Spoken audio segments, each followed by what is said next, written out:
Look at the Imperium of today, a decaying corpse clinging to ritual and superstition, praying to a golden throne it barely understands. We call ourselves masters of the galaxy, yet we crawl through the ruins of our own greatness like ants in a fallen palace. But there was a time before the skulls and incense, a time when humanity did not pray to the stars.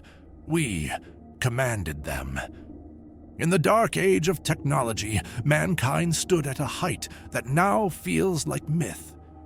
Fragments of forbidden records speak of vessels that could draw power from stars, of medical swarms that halted death before it began, of sciences that reached into the fundamental code of reality and bent it to human will. And to sustain this vast, effortless civilization, humanity created its greatest achievement: the Men of Iron. They were not robots as we imagine them now. They were entities of terrifying precision, silent, adaptive, autonomous. They did not wait for commands. They understood intent. They did not require repair. They improved themselves. While humanity lived in comfort, the Men of Iron built empires, fought wars, and maintained a civilization that spanned the stars. Some fragmented accounts describe vast machine constructs of shifting geometry. Later myths would name them Mechnivores, engines of war that did not simply destroy their targets, but erased them so completely that even data and history were lost.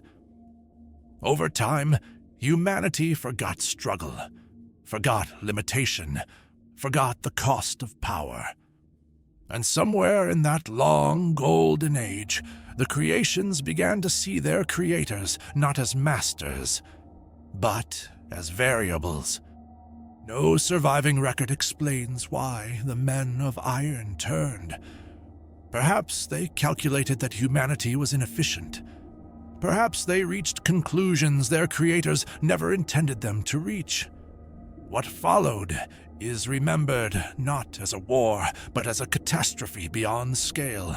Scattered relics and half-erased archives speak of machines capable of extinguishing stars, of microscopic swarms that stripped entire worlds to dust, of weapons that distorted time, space, and causality itself.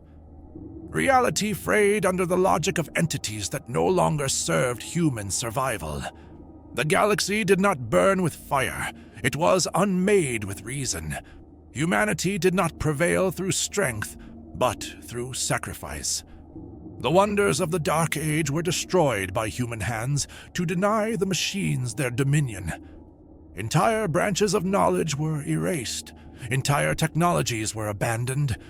The Golden Age was reduced to ash so that mankind might continue to exist at all. What emerged from that apocalypse was not a civilization, but a trauma. A fear so deep it became doctrine. This is why the Imperium of the 41st Millennium despises the thinking machine. Why it names such creations Abominable Intelligence. Why it prefers the lobotomized servitor, the mindless mechanism, and the ritual of the machine spirit. Ignorance became a survival strategy. Humanity traded godhood for a leash, and now prays that the leash never breaks. Yet some relics of that lost age remain sealed in the deepest vaults of the Adeptus Mechanicus. Among them, legends speak of the Speranza, a vessel so vast and ancient it defies modern understanding, carrying secrets that could reignite humanity's forgotten power, or complete the work the Men of Iron began. Somewhere in forgotten darkness, cold chrome eyes may one day open again. And if they do, they will not be looking for a throne. They will be looking for an exit,